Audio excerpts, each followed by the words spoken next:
සම්මා සම්බුදු සරණයි පින්වත් ඔබ හැම දෙනාටම. පින්නතුනේ අවිඳු අඳුර නසන සදහම් මිනිපහන සද්ධර්ම ප්‍රභා වැඩසටහන තුළින් අද දවසේදීත් ඔබට සුවිශේෂී වූ කරුණු කාරණාවන් පිළිබඳව පැහැදිලි කර දෙමින් ඔබ ගත කරන්නා වූ මේ ලෞකික ජීවිතය සාර්ථක කරගනිමින් අනතුරුව ඔබගේ ලෝකෝත්තර ජීවිතයත් සාර්ථක කරගන්නට අවශ්‍ය කරන දහම් කරුණු කාරණා ධර්ම මාර්ගයේ පෙන්වා දෙන්නට අපි අද දවසේදීත් උත්සාහයක නිරත වන්නට සූදානම් වෙනවා. බෙලිහුල්ලොය සීල සමාහිත යෝගාශ්‍රම පරිශ්‍රය වන පුණ්‍යවන්ත කේන්ද්‍රස්ථානයේ සිට පින්නතුනි අදත් අපේ වැඩසටහන වෙනුවෙන් සුපුරුදු පරිදි ඉතාමත්ම ගෞරවයෙන් මේ පුණ්‍යවන්ත මැදිරි පරිශ්‍රයට වැඩම කරන්නට යෙදුනා බෙලිහුල්ලොය සීල සමාහිත යෝගාශ්‍රම වාසී ත්‍රිපිටකාචාර්ය රාජකීය පඬිත පූජනීය බලංගොඩ රාද ගෞරවනීය පින්වත් දේශවිකයන්න් වහන්සේ අපි ඉතාමත්ම ගෞරවයෙන් උන්වහන්සේව පාද නමස්කාරයෙන් යුක්තව අද දවසේදීත් සද්ධර්ම ප්‍රභා වැඩසටහන වෙනුවෙන් පිළිගන්නවා. අවසරයි අපේ හාමුදුරුවනේ. සාදු සාදු සාදු. පින්නතුනේ පසුගිය සතියේ වැඩසටහන තුළදී අපි මෙත්තානිසංස සූත්‍ර දේශනාව මාතෘකා බවට පත් කරගෙන සුවිශේෂී වූ කාරණාවන් පිළිබඳව අවබෝධ කරගන්නට කටයුතු කළා. විශේෂයෙන්ම අපට දේශනාවට ලැබී තිබුණු කාල වේලාව ඉක්මවා ගොස් තිබුණු නිසා සූත්‍ර දේශනාවේ තුල අන්තර්ගත වන්නා වූ කරුණු කාරණාවන් සම්පූර්ණයෙන්ම අපට සාකච්ඡා කරන්නට පැහැදිලි කරගන්නට අවස්ථාවක් නොලැබුණා. ඉතින් ඒ නිසා අද දවසේ අපි සූදානම් වෙනවා පසුගිය සතියේ දේශනාවේ ආభాෂයත් සමගින් අද දවසේ දේශනාව ආරම්භ කරන්නට. ඒ අනුව අපි ගිය සතියේදී අවසාන වශයෙන් සාකච්ඡා කළේ මෙත්තානිසංස සූත්‍ර දේශනාව තුළ අන්තර්ගත වන්නා වූ 7 වන කාරණාව පිළිබඳවයි. ඒ අනුව අද දවසේදී අපි දේශවිකයන්න් වහන්සේගෙන් ප්‍රවේශයක් ලබා ගනිමින් පැහැදිලි කිරීමක් සිදු කරගන්නට බලාපොරොත්තු වෙනවා. මේ මෙත්තානිසංස සූත්‍ර දේශනාව තුළ අන්තර්ගත වන්නා වූ 8 වන කාරණාව බවට පත්වන වහාම සිත සමාධිමත් වීම කියන කාරණාව පිළිබඳව ප්‍රවේශයක් ලබා ගනිමින් අද දවසේ වැඩසටහන මෙතන සිට ආරම්භ කරන්න. නමෝ තස්ස භගවතෝ අරහතෝ සම්මා සම්බුද්දස්ස නමෝ තස්ස භගවතෝ අරහතෝ සම්මා සම්බුද්දස්ස නමෝ තස්ස භගවතෝ අරහතෝ සම්මා සම්බුද්දස්ස. සාදු සාදු සාදු. සියලු දෙනාටම තුනුරුවන් වහන්සේලාගේ සූවිසි මහා ගුණානුභාව බලයෙන් කායික ඌද මානසික ඌද අස්වැසිල්ලම වේවා පහසු විහරණයේ සැලසේවා කියලා මම පළමු කොට ආශිර්වාද කරනවා ප්‍රාර්ථනා කරනවා. පින්වත් ජීවන්ත ඇතුළු සද්ධර්ම ප්‍රභා සදහම් සාකච්ඡාවට සවන් දෙන හැම දිනාටම මේ කියා දෙන දහම් කරුණු ජීවිතයට ගලපගෙන දහමේ ආශිර්වාදය ලබන්න වාසනාවම පෑදේවා. මෛත්‍රී භාවනාවේ ආනිසංස බුදුරජාණන් වහන්සේ තෝරා පහදා දුන්නේ මෛත්‍රියෙන් පිරී ගිය හදවතකින්. භාග්‍යවතුන් වහන්සේගේ පරම පැතුම වුණේ ශ්‍රාවකයෝ මෛත්‍රියෙන් කරුණාවෙන් යුක්ත වූවන් ලෙස ජීවත් වෙනවා දකින්න එක. මෛත්‍රියෙන් කරුණාවෙන් යුක්ත වූවන් ලෙස ජීවත් වෙලා ඒ ජීවත් වන කාලේ ධර්මයේ පුරුදු කරලා ධර්මානුධර්ම ප්‍රතිපත්ති දියුණු වීමෙන් මගඵල නිවන් සුව ලබා දුක්ඛිත සසර ගමන නිමා කරනවා දැකීමයි භාග්‍යවතුන් වහන්සේගේ හදවතේ තිබුණ පැතුම ප්‍රාර්ථනාව. ඒ උදෙසා තමයි සාරා සංඛ්‍ය කල්ප ලක්ෂයක් පාරමී ධර්ම සම්පාදනය කළේ. ඒ වෙනුවෙන් තමයි අනන්ත වාරවල අනේකාකාරයෙන් අසම සමාකාරයෙන් දානය පුරුදු කළේ. දාන පාරමිතාවක්සේ සීලය පාරමිතාවක්සේ පුරුදු කළේ. ඒ අතරට මෛත්‍රිය පාරමිතාවක්සේ පුරුදු කළා. හිතන්න බැරි ජීවිතවල දැන් බලන්න තථාගතයන් වහන්සේගේ අසම සම මෛත්‍රිය කොච්චරද කියනවා නම් තමන්ට වද දෙන්නට භාග්‍යවතුන් වහන්සේට වද දෙන්නට පැමිණිච්ච දෙව්දතුන්ට, ඒ වගේම ඊටාම නපුරු වෙච්ච අඟුලිමාලට, ඒ වගේම වෙරිමතින් සුරාමදයෙන් ඉදිරියට දුවගෙන ආපු ධනපාල නැත්තම් නාලාගිරි හස්තිරාජයාට මේ හැම කෙනෙකුටම උතුරාගිය මෛත්‍රියක් පාමින් තථාගතයන් වහන්සේ පිහිට සැනසෙල්ල ලබා දුන්නා. ඒ වගේම ගිහි ජීවිතයේ පුත්‍ර රත්නය වූ රාහුල් රජකුමාරයාටත් පුදුමාකාර කරුණාවක් ලබා දුන්නා. ඒ කාටවත් වෙනසක් නැති සම මෛත්‍රියකින් සම කරුණාවකින් සලකපු හැටි හරි ආශ්චර්යමත්. ඒක මෛත්‍රී ආනිසංසයක්. බුදුරජාණන් වහන්සේගේ හදවතේ පිහිටපු මෛත්‍රී අසම සමයි. ඒ අසම සම මෛත්‍රියෙන් හෙබි උතුමන් වහන්සේ සියලු සත්වයන්ට මෙත් වැඩීමේ ආනිසංස තෝරලා දුන්නේ එය අත්විඳිමින්. තථාගතයන් වහන්සේ තරම් මෛත්‍රියෙන් පරිපූර්ණ හදවතක් ඇති කෙනෙක් මානව වංශ කතාවේ අපට ආයේ මුණ ගැහෙන්නේ නැහැ. තව බුදුරජාණන් වහන්සේ නමක් හැර. ඉතින් තථාගතයන් වහන්සේ මුළු සසර ගමනම දිනුවේ මේ ලෝකේ හැම ජයග්‍රහණයක්ම ලැබුවේ ලෝකෝත්තර උතුම් සැනසෙල්ල හිමි කරගත්තේ මෛත්‍රී සහගත ගමනකින්. කොටින්ම කියනවා නම් ඒ භාග්‍යවතුන් වහන්සේ දා ඇසලපුන් පොහෝ දවසක මායා දේවියගේ කුසේ පිළිසිඳ ගනිද්දී මෛත්‍රී පූර්වාංගම සෝමනස්ස සහගත ඥාන සංප්‍රයුක්ත අසංස්කාරික සිතකින් තමයි පිළිසිඳ ගන්නේ. එතකොට මෛත්‍රිය කියන්නේ ඒ තරම්ම වටිනා උතුම් මනෝභාවයක්. වටිනා උතුම් භාවනාවක්. අනන්ත ආනිසංස. දැන් අපි මේ මෙත්තානිසංස සූත්‍රය බලන්න කතා කරපු ආනිසංස ඔක්කොම තියෙන්නේ මෙලොවට. එහෙමයි. දැන් බුදුරජාණන් වහන්සේගේ ධර්මයේ පුරුදු කරන ශ්‍රාවකයාට ඉස්සෙල්ලාම මෙලොව සතුටින් කල් ගෙවන්නයි පසුබිම තථාගතයන් වහන්සේ සලසා දෙන්නේ. බුදුරජාණන් වහන්සේගේ ධර්මය අසුභවාදී දහමක් කියලා නොයෙක් මැසිවිලි නැගුවනේ පහුගිය සත වර්ෂයක වගේ කාලයක් තිස්සේ ධර්මයේ නොදන්නා අන්ධ භූතයන්සේ ජීවත් වෙන ඔය බටහිර ජීවත් වෙන ඇත්තෝ. එතකොට ඒ ඇත්තෝ අඩුම තරමින් මේ මෙත්තානිසංස සූත්‍රයවත් කියවලා තිබ්බනම් එහෙම කියන්න බෑ. සුවසේ නිදා ගන්නවා කියන එක මෙලොවට ලැබෙන ආනිසංසය මරණින් මත්තට නෙවෙයිනේ. සුවසේ පිබිදෙනවා කියන එකත් මෙලොවට ලැබෙන්නේ. නපුරු සීන නොදකින්නවා කියන එකත් මේ ධර්මයේ තුලින් එදා එදිනදාට ලැබෙන්නේ.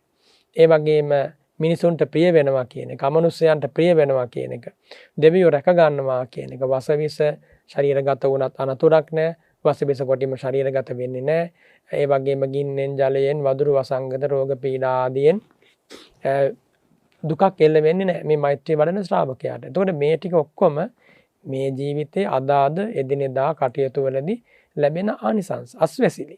ඉතින් මේ ඔක්කොම ලැබෙන්නේ මෙලොවදී. එහෙනම් බුදුරජාණන් වහන්සේ අපට මේ යමා දහම් දේශනා කරද්දී මේ ජීවිතයේ සුවසේම තෘප්තිමත්සේ ගත කරන්න අවශ්‍ය කරන සියලු මඟ පෙන්වීම් සිද්ධ කළා. මේ එකම භාවනාව තුළින් මෙච්චර ආනිසංස ටිකක් උපදවලා දෙනවා. එතකොට මේ වනේද මිනිසුන්ගේ පැතුම් ලෝකේ. සුව නින්දක් ලැබීම කාගෙත් පැතුමක්. ජනප්‍රිය වීම, බොහෝ දෙනාගේ ආදරයට බඳුන් වීම කාගෙත් ප්‍රාර්ථනාවක්. ඒතර මේ නින්දා නොලබා, අවමන් නොලබා, අපවාද උපවාද වලට හසු නොවි ජීවත් වෙන එක කාගෙත් ප්‍රාර්ථනාවක්. ඉතින් කිසි කෙනෙක් කැමති නැහැ නින්දා අපහාස උපහාස ලබන්න.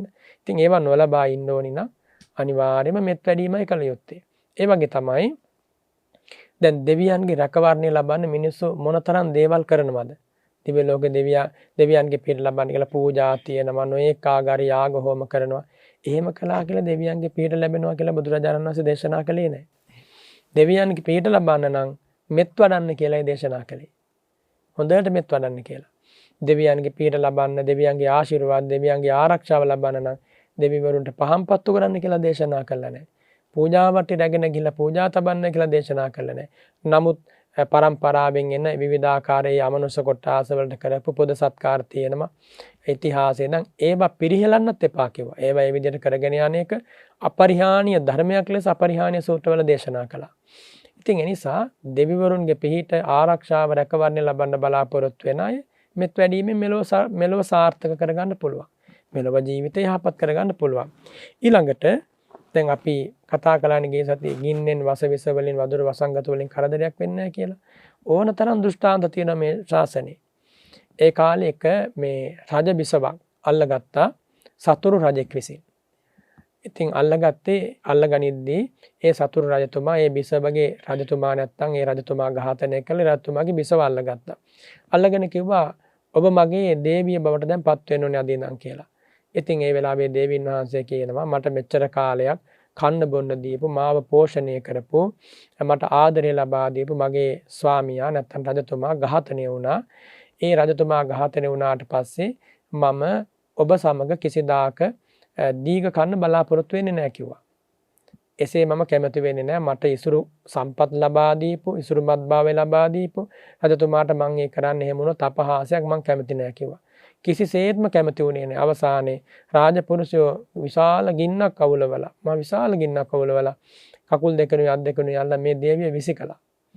බලන්න මේ වෙලාවේ මෙත් වැඩිීමේ ආනිසංස කොච්චරද කියනවා නම් ඒ ගින්න හරියට සඳුන් කල්කයක් වගේ වුණා කියනවා.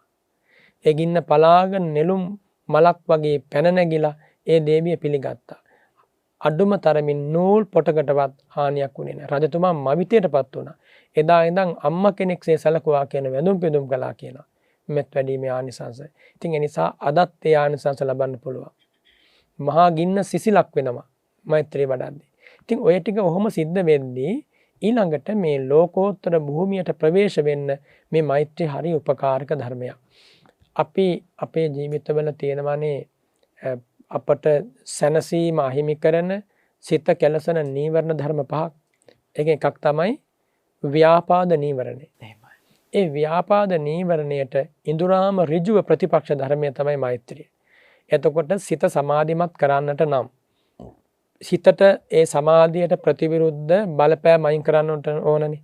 දැන් මේ තුවටන් චිත්තං සමාධියති වහා සිත සමාධිමත් වෙනවා කියන ආනිසංස ගැන දැන් අපි මේ කතා කරන්නේ. එතකොට කාමච්ඡන්දය දුරු කරන්නට ඕන නීවරණයක් ලෙස අයින් කළොත් තමයි චිත්ත සමාධිය ඇති වෙන්නේ. ඊළඟට ව්‍යාපාදේ මේ නීවරණ දෙක බොහොම බලවත්. කාමච්ඡන්දයයි ව්‍යාපාදයයි. එතකොට ව්‍යාපාදය කියන්නේ ප්‍රධාන ගණයේ බලවත් නීවරණයක්. එතකොට මේ නීවරණේ තියෙනකන් හිතේ කිසිම සමාධියක් ඇති වෙන්නේ නැහැ. එහෙනම් වහාපිත සමාධිමත් වෙන්නට නම් ව්‍යාපාදයේ ආරම්මණයේ ගැටීම මුළුමනින්ම දුරු කරන්න ඕනේ. ඒ දුරු කිරීම උදෙසා තමයි මේ මෛත්‍රී භාවනාව තථාගතයන් වහන්සේ අනුදැන වදාළේ. එහෙනම් තුවටන් චිත්තං සමාධියති කියන ආනිසංසය ලැබීමට මෛත්‍රී භාවනාව තුළ ද්වේෂය ප්‍රහාණය වෙනවා. ඒක තමයි මෙතන සිද්ධ වෙන්නේ. ඊළඟට ද්වේෂය ප්‍රහාණය වෙනකොට අනිත් පැත්තෙන් පසුතැවීම නැති වෙලා යනවා. ඊළඟට තිහින මිද්දේ නැති වෙලා යනවා. විචිකිච්ඡාව දුරු වෙන්නත් ඒක හේතු වෙනවා. මේ ද්වේෂය කියන්නේ බොහෝ අකුසල් උපදවන මූල ධර්මයක්. නපුරු වචන කියවෙන්නේ ද්වේෂය නිසා. ඒ වගේම පහර දෙන්න හිතෙන්නේ, ගුටි බැට තව කෙනෙකුට ගුටි බැට දෙන්න හිතෙන්නේ, දඬුවම් කරන්න හිතෙන්නේ, තව කෙනෙක්ව කොනිත්තන්න රිද්දන්න හිතෙන්නේ, කායික වාචසික හිංසනයටපත් කරන්න හිතෙන්නේ. මේ ඔක්කොම මතුවෙන්නේ ද්වේෂය නිසා. පුද්ගලයෙකුගේ ජීවිතයේ දෛනිකව ඇතිවන තාක් අසමතුලිත භාවයන් චිත්ත වේදනා 99%ක් ඇති වෙන්නේ ද්වේෂය සහ ආරම්මණයේ ගැටීම නිසා. එහෙමයි. ඉතින් අනිත් පැත්තෙන් රාගය නිසාත් විශාල වශයෙන් විඝාතයන් නැති වෙනවා. එතකොට මේ බොහෝ දෙනෙකුට මේ ද්වේෂය කියන්නේ උපන් මොහොතේ පටන් මැරෙන කම්ම බලපවතින නීවරණයක්. එතකොට මේ නීවරණය ජයගත්තා කියන්නේ ඊළඟ ෂණේ යාට චිත්ත සමාධිය ඇති වෙනවා. ඉතින් ඒ නිසා තමයි වහාම සිත සමාධිමත් කරගන්න බලාපොරොත්තු වෙන කෙනා ඇති කරගන්න කියලා කිව්වේ මේ මෛත්‍රිය. එතකොට මෛත්‍රියෙන් ප්‍රථම ධ්‍යානෙ උපදවන්න පුළුවන්. ධ්‍යාන වශයෙන් ගත්තොත්. දෙවන ධ්‍යානෙ උපදවන්න පුළුවන්. තුන්වන ධ්‍යානෙ උපදවන්න පුළුවන්. ධ්‍යාන චතුස්ක ක්‍රමය කියලා තියෙනවානේ. ඒ කියන්නේ ධ්‍යාන හතරක් ලෙස සලකන රූපාවචර ධ්‍යාන හතරක් ලෙස සලකන ක්‍රමේ තීක්ෂණ ප්‍රඥාගේ වශයෙන්. එතකොට මේ තීක්ෂණ ප්‍රඥාගේ වශයෙන් ධ්‍යාන හතරෙන් ධ්‍යාන තුනක්ම මෛත්‍රී භාවනාවෙන් ලබන්න පුළුවන්. මොකද මෛත්‍රිය ඇති වෙන්නේ සෝමනස්ස වේදනාම සමග. එතකොට හතරවන ධ්‍යානයේ තියෙන උපේක්ඛා ඒකාග්‍රතාව කියන ලක්ෂණ දෙක නිසා මෛත්‍රී භාවනාවෙන් හතරවන ධ්‍යානෙ උපදවන්න බෑ. හැබැයි දැන් බ්‍රහ්ම විහාර ගැන අපි අහලා තියෙනවානේ මෙත්තා, කරුණා, මුදිතා, උපේක්ෂා. එතකොට මෙත්තා, කරුණා, මුදිතා කියන මේ භාවනා තුනෙන්ම උපදවන්න පුළුවන් වෙන්නේ චතුස්ක ක්‍රමයෙන් ගත්තොත් තුන්වන ධ්‍යානය දක්වා පමණයි. එතකොට උපේක්ෂා භාවනාවට ප්‍රවේශයක් හදලා දෙනවා මේ මෛත්‍රී භාවනාවෙන්. දැන් මෛත්‍රී භාවනාවෙන් පළමු දෙවන තුන්වන ධ්‍යාන උපදවපු නැති කෙනෙකුට උපේක්ෂා භාවනාවෙන් හතරවන ධ්‍යාන උපදවන්න බෑ. ඉතින් ඒ නිසා එහෙම බැලුවාම සියලු ධ්‍යානයන්ට ප්‍රවේශයක් වෙනවා මේ මෛත්‍රී භාවනාව. ඊටාම සුවසේ ධ්‍යාන උපදවන්න, ක්ෂණයකින් ධ්‍යානයට සමවදින්න, ඒ ධ්‍යානෙහි මිහිර විඳ ගන්න මෛත්‍රී භාවනාව මහෝපකාරක ධර්මයක්. ඉතින් ඒ නිසා තමයි මේ දේශනා කරන්නේ වහාම සිත සමාධිමත් වෙන්න නම් පටිඝය එහෙම නැත්නම් ව්‍යාපාදය කියන නීවරණය දුරු වෙන්න ඕනේ. දුරු වෙන්න නම් මෛත්‍රී වැඩි වීම බොහෝම ගැඹුරින් සිද්ධ වෙන්න ඕනේ. සිද්ධ වෙනවා නම් ඕනම මොහොතක හිත සමාධිමත් වෙනවා. දැන් බොහෝ දෙනා කියන්නේ අපේ හිතේ කිසියම් එකඟ භාවයක් නැහැ. කොච්චර භාවනා කරන්න හැදුවත් සමාධියක් ඇති වෙන්නේ නැහැ. අතීතයේ අරමුණු මතක් වෙලා එනවා. මහ විශාල ගැටීමක් මනස ඇතුලේ යුද්ධයක් වගේ කවදානම් මේ මනස සංසිඳෙයිද කියන්න බෑ. මෙහෙම මෙසිවිලි නගනවනේ. මේ හැමදේම කියවෙන්නේ මෛත්‍රී භාවනාව නොවැඩිච්ච නිසා. මුලින් යම් තරමකට අපහසු වෙන්න පුළුවන්. වෛරයට හුරු වෙච්ච, ක්‍රෝධයට, පරිගැනීමට හුරු වෙච්ච හිතක්නේ අපි මේ මෛත්‍රිය නැමැති සිසිලස තුළ දැන් පවත්වන්න හදන්නේ. ඉතින් අමාරුයි තමයි. අමාරුවෙන් වද ගැටීමෙන් ඈත් වෙලා මෛත්‍රිය වැඩුවාම කාලයක් යද්දී හිතේ ශාන්තිය, සමාධිය, තන්පත් භාවය, නිෂ්කාමී භාවය, සීතී භූත භාවය තමන්ට මත්විඳින්න පුළුවන්. නිසා මෛත්‍රියෙන් යුක්ත වුණාම සැනසෙලිදායක හිතකුයි සංසිඳුන ගතකුයි ඇති වෙනවා. එහෙම අපේ හාමුදුරනේ ඊ타ත්ම හොඳ ආරම්භයක්, හොඳ ප්‍රවේශයක් අපේ දේශවිකාරන් වහන්සේ අප වෙනුවෙන් සුපැහැදිලි කළා. විශේෂයෙන්ම උදාහරණ සපයමින් අද දවසේ සද්ධර්ම ප්‍රභා වැඩසටහනට ආරම්භයක් ලබා ගත්තා. අදත් අපේ වැඩසටහනේ මාතෘකාව බවට පත් කරගනිමින් අපි දේශනාව ඉදිරියට පවත්වාගෙන යන්නේ මෙත්තානිසංස සූත්‍ර දේශනාව පිළිබඳවයි. විශේෂයෙන්ම මේ සූත්‍ර දේශනාව තුළ සඳහන් වන්නා වූ කරුණු කාරණාවන් 8ක් පිළිබඳව අපි මේ වන විට අපේ දේශවිකාරන් වහන්සේගෙන් පැහැදිලි කරගෙන අවසන්. ඉතින් ඔබට අපි ආරාධනා කරනවා ඔබට පසුගිය සතියේ දේශනාව නරඹන්නට ශ්‍රවණය කරන්නට අවස්ථාවක් නොලැබුණා නම් The Buddhist TV කියන YouTube නාලිකාව හරහා ඔබට වැඩසටහන නරඹන්නට ශ්‍රවණය කරන්නට පුළුවන්කම ලැබෙනවා. ඉතින් මේ වැඩසටහනේ ආభాෂයත් සමගිනුයි අද දවසේ වැඩසටහන අපි ඔබ වෙනුවෙන් මේ ආකාරයෙන් sannivedana කරන්නේ.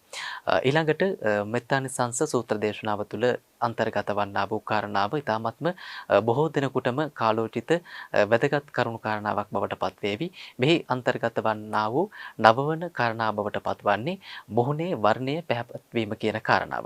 අපේ හාමුදුරනේ අපේ මුහුණ පැහැපත් කරගන්නට, අපේ සමේ වර්ණය පැහැපත් කරගන්නට මෛත්‍රිය වැඩිම තුළින් ලැබෙන්නා වූ ආනිසංසය මොන වගේද? පින්වත් ජීවන්ත ලස්සන වෙලා ජීවත් වෙන්න ලෝකේ හැමදෙනාම කැමති. කුඩා ළමයාගේ පටන් මහල්ලා දක්වාම ලස්සන රූපයක් ලබන්න අකමැති නෑනේ. ඒකාන්තයෙන් කැමති වෙනවා. එතකොට රූපේ ලස්සන කරගන්න, මුහුණ ලස්සන කරගන්න, අත්පා ලස්සන කරගන්න, ශරීරයේ පැහැපත්ව උපවත්ව තියාගන්න මිනිස්සු නොකරන දෙයක් නෑනේ. එහෙමයි. මහ විශාල වශයෙන් ධනෙ වියදම් කරනවා. සමහර විට විදේශ රටවල් වලට පවා ගිහිල්ලා ඒ උදෙසා නොයෙක් විදිහේ දේවල් කරනවා. කෑම බීම කද්දී ගැන හිතනවා. ඊළඟට ඇඳුමක් පැළඳුමක් අදින්දී ගැන හිතනවා. ওই විදිහට මුළු ජීවිතේම ලස්සනට ඉන්න මහා පුදුම වෙහෙසකට මිනිසුපත් වෙනවා. ඒ ලස්සනට ඉන්න ගන්න වෙහෙස නිසාම මිනිස්සු අවලස්සන වෙනවා. ලස්සනට ඉන්න ගන්න වෙහෙසක් තියෙනවනේ. ඒ වෙහෙසින්දම අවලස්සන වෙලා, තෙහෙට්ටු වෙලා හරියට එම්බාම් කරපු මලමිනී වගේ මූණ මල් තියෙන තත්වෙටපත් වෙනවා. ඒ අධික වෙහෙස නිසා. මේ රූපය එහෙම ලස්සන කරන්න බෑ. බාහිරින් ආලේප තවරලා, ලාටු තවරලා මේ මුහුණ ලස්සන කරන්න හිතනවා නම් ඒක මිත්‍යාවක්. එහෙම වෙන්නේ නැහැ. සෝදා හැරියට පස්සේ ආය ප්‍රകൃතිය මතුවෙනවනේ. ඒක බොරුවක් කියලා තමන්ම දකිනවනේ. එහෙමයි. తాවකාලිකයි. తాවකාලිකයි. ඒ తాවකාලික වුවද ඒක ලස්සනක් කියලා කොහොමද පිළිගන්නේ? එහෙමයි. ඒක ලස්සනක් කියලා පිළිගන්න තරම් අපි සෝදානම් නම් අපිට මොකක්ද තියෙන ඥානය? එතන ලස්සනක් නැහැ. එතන තියෙන සැබෑ ලස්සනක් නෙමෙයි. සැබෑ ලස්සනක් නම් ස්වභාවිකව ඒක රූපයෙන් මතුවෙන්න ඕනි. අමුතු ආලේප වලින් හෝ ලාඩු තැවරීම් වලින් හෝ තොලකඩ පාට කිරීමෙන් හෝ නියපොතු පාට කිරීමෙන් හෝ ඒ පෙන්වන්න හදන දේ බොරුවක් කියලා අපි දන්නවනේ. තොල් දෙක මොනවා හරි දේවල් ගාලා රතු කරලා තියෙන්නේ. බලන මිනිස්සු දන්නේ නැද්ද? දන්නවා. ඉතින් එහෙනම් බොරුවක් නේ කරලා තියෙන්නේ. ඒතර තවත් තව ලස්සන වෙලා. ඒ දැන් බොරුවක් කරලා ලස්සනක් පෙන්වන්න හදලා තවත් ඒ අවලස්සන හිතින්. ඒතර ඒක යාට පේන්නේ නැහැ. හැබැයි මෝහයෙන් මුසපත් වෙච්ච මිනිසුන්ට නම් එතන ලස්සනක් පේනවා. එතකොට ඒ විදිහට වංචනිකව තවත් කෙනෙක් රවටන්න හෝ තමා රැවටෙන්න හෝ වමනාවක් නැහැ. ලැබෙච්ච රූපේ යම්සේද ඒ රූපේ පිරිසිදුව තියා ගැනීමට අපි හැමදෙනාම දක්ෂ වෙන්නට ඕනි. ඒ රූපය ලස්සන කරගන්න නම් හිත ලස්සන වෙන්න ඕනි. ලස්සන හිතක් හදාගත්ත තරමටම රූපේ ලස්සන වෙනවා. ඒක එහෙමම තමයි. ඔය සාරිපුත්‍ර ස්වාමීන් වහන්සේ සමහර වෙලාවට වඩිනකොට රහතන් වහන්සේලා ප්‍රකාශ කරනවා සාරිපුත්තයන් වහන්සේ අද බොහෝම ප්‍රසාද ජනකයි. බොහොම පැහැපත්. මුහුණේ වර්ණය බබලනවා. නැතු සංගල බබලනවා. කිනම් විහරණයකින්ද අද වාසය කළේ කියලා. ඉතින් කියනවා මම අනිත්‍ය සංඥාව බහුල කළා, අනාත්ම සංඥා බහුල කළා ආදී වශයෙන්. එහෙනම් පැහැදිලි මේ සිතක කෙලස් මල කෙලස් කුණු අයින් වෙන්න රූපේ ලස්සන වෙනවා. කෙලස් කුණු දුරු වෙන්න ඒකාන්ත වශයෙන්ම රූපය ප්‍රභාස්වර වෙනවා. රූපය දැකුම් කළු වෙනවා. කෙලස් කුණු දුරු වෙන්න නම් මේ බාහිරින් තවරන ආලේප වලින් කෙලස් කුණු දුරු වෙන්නේ නැහැ. බාහිරින් තවරන බාහිරින් දවටන දේවල් වලින් හිත පිරිසුදු වෙනවා නම් ලෝක මිනිසුන්ගේ හිත කොච්චර ලස්සන වෙන්න ඕනද? එහෙම ලස්සන වෙන්නේ නැහැ. අනිත් එක බාහිරින් පෙන්වන්න හදන ලස්සන හිතේ නැත්තම් තමනුත් රැවටිලා ලෝකයක් රවට්ටලා. ඒ කාරණේදී ශ්‍රාවකයා දක්ෂ වෙන්නට ඕන. ලස්සන වෙන්න බලාපොරොත්තු වෙනවා නම් මුහුණේ වර්ණය පැහැපත් කරගන්න බලාපොරොත්තු වෙනවා නම් හොඳට මෙත් වඩන්න. එහෙමයි. මෙත් වඩනකොට ඒ දර්ශනීය භාවය ලැබෙනවා. අමුතු පාටක් නොලැබුණත් කළු පාට කෙනෙක් වුණත් සුදු පාට කෙනෙක් වුණත් තලයලු කෙනෙක් වුණත් මෙත් වඩන්න ගත්තාම ඔහුගේ මුහුණ බබලන ස්වභාවයෙන් යුක්ත වෙනවා. හේතුව තමයි මෛත්‍රී වඩනකොට නිතර පහළ වෙන්නේ සෝමනස්ස සහගත කුසල්සිත. එහෙමයි. සෝමනස්සය කියන්නේ සතුට. ඒ සතුට ඇති වෙනකොට ප්‍රීතිය ඇති වෙනවා. එතකොට මේ ප්‍රීතියයි සෝමනස්සය ඇති වෙච්ච ගමන්ම ඒ සිතත් එක්ක පහළ වෙන චිත්තජ රූප බොහොම ප්‍රභාස්වරයි. පඨවි ආපෝ තේජෝ වායෝ වන්න ගන්ධ රස ඕජා කියන මේ රූප ධර්මතා පහළ වෙනවන චිත්තජවත්. එතකොට මේ චිත්තජව පහළ වෙන මහා භූත රූප ප්‍රසන්න වෙනකොට ප්‍රසාද ජනක වෙනකොට දැකුම් කළු වෙනකොට ඒක පිළිබිඹු වෙනවා මුහුණ තුලින්. මුළු ශරීරේ පුරාම රූප කලාප පැතිරෙනවා. ඒ පැතිරුණාට පස්සේ මුහුණේ වර්ණය විතරක් නෙවෙයි දැන් මුඛ වර්ණෝ විපස්සීදති කියන්නේ පෙනුම බොහෝම මුහුණේ වර්ණය ඇතුළු අතේ පයේ පැහැ ඇතුළු මුළු ශරීරේම ඒ පැහැබර බව ඇති වෙනවා. ලප කැලැල් ඇති වෙන්නේ නැහැ. හැමේ රැලි වැටීම පවා පහව යනවා මේ මෙත් වඩන්න ගත්තාම. ඊළඟට තරබාරුකම නැති වෙලා යනවා. එතකොට කොහොමද කියලා ආයි කෙනෙක් කොහොම තරබාරු බව නැති වෙන්නේ කියලා. මෛත්‍රිය හොඳට පුරුදු කරලා බලන්න ඕනේ. පුරුදු කරලා බැලුවාම ඒ හැම ආනිසංසයක්ම ලැබෙනවා. ඒ හැම ආනිසංසයක්ම ඒකාන්ත වශයෙන් ලැබෙනවා. ඉතින් ඒ නිසා මුහුණේ වර්ණය පැහැපත් කරගන්න, ලස්සන කරගන්න බලාපොරොත්තු වෙනවා නම් මෛත්‍රී වැඩිම අවශ්‍යයෙන්ම සිද්ධ කළ යුතුයි. එහෙමයි. මෛත්‍රී වැඩිම තුළින් අපගේ ජීවිතවලට ලැබෙනා වූ ආනිසංස ධර්මතාවයන් පිළිබඳවයි අද සද්ධර්ම ප්‍රභා වැඩසටහන තුළින් ඔබට පැහැදිලි කරමින් අපි මේ හෝරාව ඉදිරියට පවත්වාගෙන යන්නේ. ඊටාත්ම පැහැදිලි දේශනාවක් අපේ පින්වත් දේශකයන්න් වහන්සේ සඳහන් කළා සූත්‍ර දේශනාව තුළ අන්තර්ගත වන්නා වූ නවවන කාරණාව පිළිබඳව අපට ඊළඟට උන්වහන්සේගෙන් දැන කියා ගන්නට තිබෙන්නේ මෙත්තානිසංස සූත්‍ර දේශනාව තුළ අන්තර්ගත වන්නා වූ දසවන කාරණාව බවට පත්වන නොමුලාව කලුරිය කිරීමට හැකිවනවා කියන කාරණාවයි. මෛත්‍රී වැඩිම තුළින් අපට මුලා නොවී කලුරිය කරගන්නට පුළුවන්කම ලැබෙන්නේ කෙසේද? අපි මේ පිළිබඳව අපේ දේශකයන්න් වහන්සේගෙන් විමසා දැන කියා ගනිමු. පින්වත් ජීවන්ත අසම්මූල් හෝ කාලං කරෝති. මුලාවටපත් නොවී කලුරිය කරනවා කවුද? මෛත්‍රී වඩන ශ්‍රාවකයා. මුලාවට පත්වීම කියන්නේ මොකක්ද? මරණාසන්න සමයේ නීවරණයන්ගෙන් ක්ලේශයන්ගෙන් සිත අඳුරු වීමට කියන මුලාවට පත්වීම කියලා. ඒ වගේම සිහිය පිහිටුවා ගන්න බැරුව යනවා. නොයේ කෙලස් උපදින අරමුණුත් එක්ක එයාගේ සිත පැටලිලා තියෙනවා. ඒතර අන්නේ වගේ වෙලාවක රාග නිමිත්තක් හෝ ද්වේෂ ව්‍යාපාද නිමිත්තක් හෝ හිතට අරගත්තා නම් ඒ වගේ මොහොතක නම් එයා ජීවිතක්ෂයටපත් වෙන්නේ ආන්න මුලා වෙලා කලුරිය කිරීම. ඒ කියන්නේ මුලා වෙලා මරුණා සුගතිය යන්නේ නැහැ. මුලා මරණයක් කියන්නේ දුගතියට යන අතවැනීමක්. නැත්නම් දුගතියට යන පාර පෑදීමක්. ඒ නිසා නොමුලාව කලුරිය කරන්න බලාපොරොත්තු වෙනවා නම් යම් කිසි කෙනෙක් දැන් ඇත්තටම ඉපදිච්ච අපි හැමදෙනාම මරණයටපත් විය යුතුමයිනේ. ඒ නිසා ඉපදිච්ච අපි හැමදෙනාම මරණයටපත් වෙනවා නම් මරණයටපත් වෙන වෙලාවේ නොමුලා භාවය අපේක්ෂා කළ යුතුමයි. සුගතියකටවත් යන්න බැරි නම් මෙච්චර මේ ලස්සන මිනිස් ජීවිතයක් ලැබිලා පළක් නැහැනේ. එතකොට සුගතියටවත් යා ගැනීම පිණිස අවම වශයෙන් සුගතියටවත් යා ගැනීම පිණිස කටයුතු කරනවා නම් යම් ශ්‍රාවකෙක් ඒකාන්තයෙන් මෛත්‍රී වඩන්නට ඕනේ. මොකද මරණාසන්න වෙලාවේ මේ රූපය මහ දැඩි වේදනාකාරී බවක් ගෙන දෙනවා. රූපය, ඒ වගේම මේ ශරීරය තුලින් ඇතිවන ඒ රිදුම් බිඳුම් මේවා දරා ගන්න බැරි මට්ටමකට එනවා. ඒ වගේම තමයි ඒ වගේ අවස්ථාවක සාමාන්‍යයෙන් අපි හිතමුකෝ අපිත් එක්ක එකට ජීවත් වෙච්ච අය ඔය പ്രേත ලෝකවල යක්ෂනිකායවල ඉපදිලා හිටියයි කියලා ආන්නේ වගේ අය ඇවිල්ලා අපවත් ඒ අය අතරට ගැනීම පිණිස භයානක රූපාරම්මන දක්වලා අපව බය ගන්නවනවා. එතකොට ඒත් සමගම අපේ හිත ඒ අරමුණු වල බැඳී ගියාම නිදාගෙන නැගිට්ටා වගේ ඒ වගේ තැන්වල ගිහලා උපදිනවා. එතකොට මේ හැමතැනකම මරණය තුල මුලාවටපත් වෙලා මුලා කලුරිය කිරීමක් තමයි ඔහුටත් වෙන්නේ. ඉතින් ඒ නිසා නුමුලා කලුරිය කිරීමක් බලාපොරොත්තු වෙනවා නම් ඒකාන්ත වශයෙන්ම හොඳට හිත මෛත්‍රියේ භාවිත කරලා තියා ගන්නට ඕනේ. මෛත්‍රිය වඩනකොට මරණය ඉදිරියේ තැති ගැනීමක් ඇති වෙන්නේ නැහැ. බොහෝ සෙයින් සත්වයන් මරණය ඉදිරියේ තැති ගන්නවා කියන්නේ පින් කරලා නැහැ. කුසල් දහම් වඩලා නැහැ. සීලයක් ආරක්ෂා කළා නැහැ. අප්‍රමාදී භාවයක් ජීවිතේ තිබිලා නැහැ. ඉතින් ඒ නිසාම මරණය ඉදිරියේ තැති අරගෙන බියපත් වෙලා මුසපත් වෙලා මල මුත්‍රා පිට වෙලා තමයි බොහෝ දෙනා ජීවිතක්ෂයටපත් වෙන්නේ. එසේ නොවීම පිණිස භාග්‍යවතුන් වහන්සේ දේශනා කරනවා හිතේ ගැටීම අවම කරගෙන පුළුවන් නම් නැත්තටම නැති කරගන්න. ආන් එහෙම කෙනෙකුට මරණාසන්න වෙලාවේ මරණය ඉදිරියේ බයක් ඇති වෙන්නේ නැහැ. මරණය ඉදිරියේ ඇතිවන බය තැති ගැනීමනේ ගැටීම කියන්නේ. එතකොට මම මැරෙනවා කියලා දැන් දැනගත්තාම හිතේ ඇතිවන විශාල කඩාවැටීමක්. දැන් මට හැමදේම අතහරින්න වෙනවා.